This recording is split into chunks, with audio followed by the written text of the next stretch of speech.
Mga ka-wanderers, planning to go to Cebu and wondering what Cebu tourist spot you should visit? Surely Cebu has many beautiful sights. And you would want to go to all or choose from the best of Cebu tourist attractions. Discover the province of Cebu, the gateway to 1,000 journeys. Find out the prime tourist attractions and unique activities you can try to make the most out of your holiday. You won't run out of tours and activities to try in Cebu, and because of its location, accessibilities. Let's go and let's find out what and where these places are.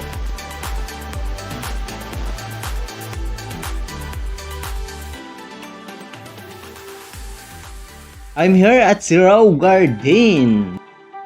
The Sirao Garden is also popular called Mini Amsterdam by tourists and visitors because of the world-famous Kyoto flower garden. Well, Sirao is no less. The flowers here are varied species and they are so well kept, well aligned and maintained. In this flower farm, we have made cute arrangement for tourists to click photos, turning it into totally Instagrammable spot. It is the most visited spot and for all the right reasons. The garden is 8,000 square meter, which is huge. We'll be amazed to know how this amazing garden was started in the first place. Wow! This so nice garden trip here in Sirao. Up next is the Temple of Leah. Temple of Leah is one of the top cultural and historical sites worth adding to your itinerary in Cebu City. Many call this temple the Taj Mahal of Cebu because it is also a mausoleum for a great love that never ends, even after death. The temple is reported made up of 24 chambers that house an art gallery, museum, library and bar, among others, and adorned with a life-size replicas of Roman gladiators, lions, and angels all over. A wide stone step gave everyone a free access to the portico and towards the lobby where a brass 10-foot statue of Leah is erected. So, what's the story behind the Temple of Leah? It is built as a symbol of the undying love and never-ending devotion of Teodorico Adarna to his wife, Leah Belia Albino Adarna. Mr. Adarna shared that he constructed this temple in the year 2012 after death, as a symbol of his undying love for and ceaseless devotion to her wife. I'm here at Little Kyoto. In the highland of Babag-Ono lies the newest attraction in town that features some of Japan's famous attractions for Cebuanos to enjoy. It's called Hachiko's Little Kyoto. Although the existence of a torii or the gate at the entrance is usually the simplest way to identify Shinto shrine in the traditional Japan culture. The torii, often painted bright red or orange, demarcates the boundary between the sacred space of the shrine and ordinary space.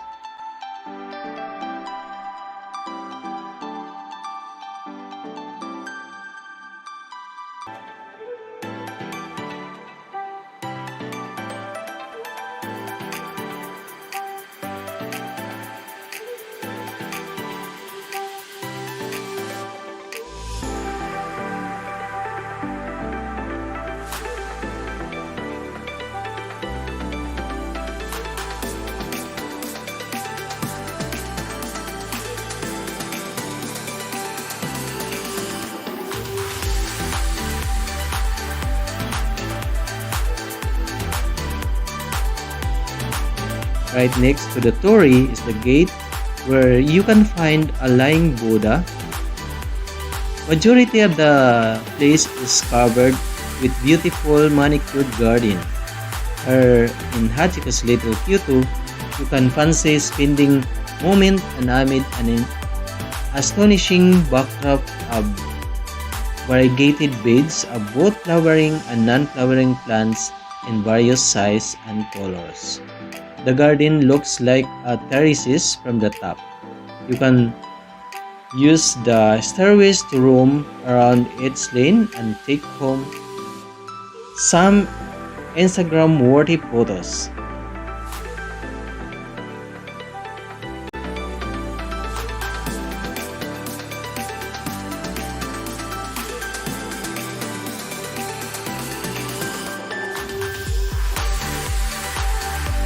You can also stay in the mushroom-themed dining area where you can enjoy your much-needed Japanese culinary and sensory experience.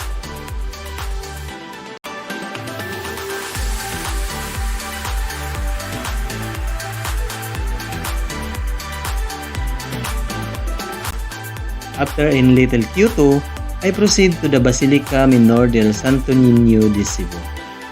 Basilica Minore del Santo Niño de Cebu, the home of the original and oldest religious relic in the Philippines in honor to the Holy Child Jesus. The devotees keep increasing over the years and could easily fill the basilica. To accommodate this growing number of devotees who come to hear Mass in Basilica, a pilgrim center was built within the church compound opposite of the Basilica, and the Holy Mass is celebrated on Fridays, and other religious festivities are held here in open-air theater-like structure. In 1565, Miguel Lopez de Legazpi called Basilica Minore del Santo Niño as San Agustin Church. The exact location of the church is the same spot where Legazpi's Spaniards troop discovered the image of Santo Niño. It was thought in honor of Santo Niño. A feast is annually celebrated in Cebu, Sinulog Festival, conducted every third Sunday of January each year. This festival is one of the grandest celebrations in the country. It is being performed to remember the Filipinos past and their acceptance of Christianity. I also dropped by Magellan's Cross, right side Santo Niño Church. Magellan's Cross is an important part of the history of Christianity since it is believed this is where Ferdinand Magellan planted the cross when he arrived in Cebu, and this is when Christianity started in the Philippines.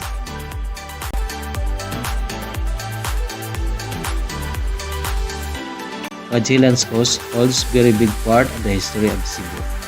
It is believed to be a Christian cross planted by the Portuguese and Spanish explorers headed by Ferdinand Magellan. It was planted upon their arrival in the Cebu on March 15, 1521. That day also marked the birth of Christianity in the land.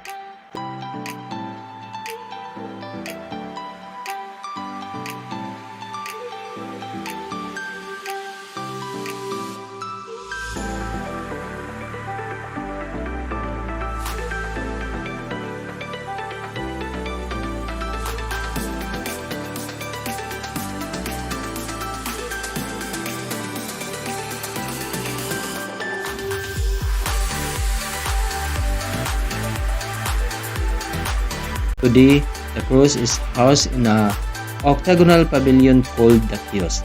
It is one of main attraction for tourists because it is part of country's history. It is preserved to stand that the Philippines is a Christian country in the Southeast Asia. A new attraction in Gaas, Balamban, Cebu is paving its way to fame. It is newly opened Buwakan ni Alejandra. Located at about 32 kilometers from the city, the charismatic garden is enticing tourists and visitors to conquer the long travel just witness its glamour. Buwakan ni Alejandra, Buwak is Bisaya for flower. Cebu's newest pride and a must-see for flower lovers is known as the Little Tagaytay of Cebu, located in mountainous barangay in Balamban town. Feature a vibrant 740 square meters. No wonder why a lot of people enjoy this newest pride of Cebu, the Buwakan ni Alejandra, Alejandra's Flower Garden. It's an Instagram-worthy flower garden destination. The attraction is named after Eleuterio Hintap's mother-in-law. As a councilman in the barangay, Hintap also served as the flower garden's landscaper. The word buwak translates as flowers in Cebuano, the predominant language spoken and used in the Visayas. Thus, Buwakan comes to mean flower garden.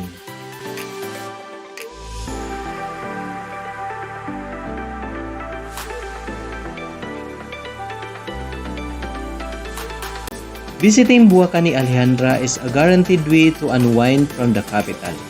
Visiting this attraction is a great way to get in touch with nature and revitalize the senses when surrounded by the blooming flowers and rising plants.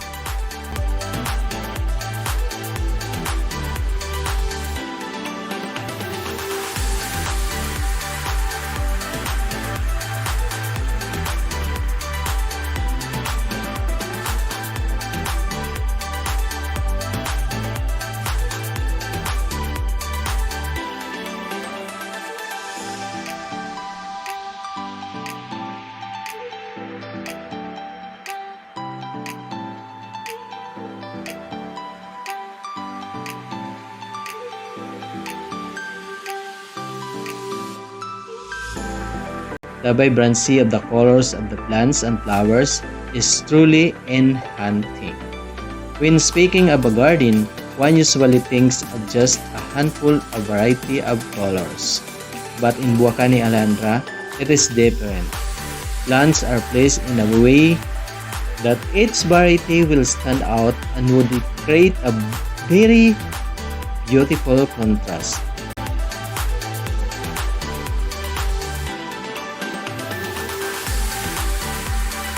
Since it is located in a highland, the temperature is colder.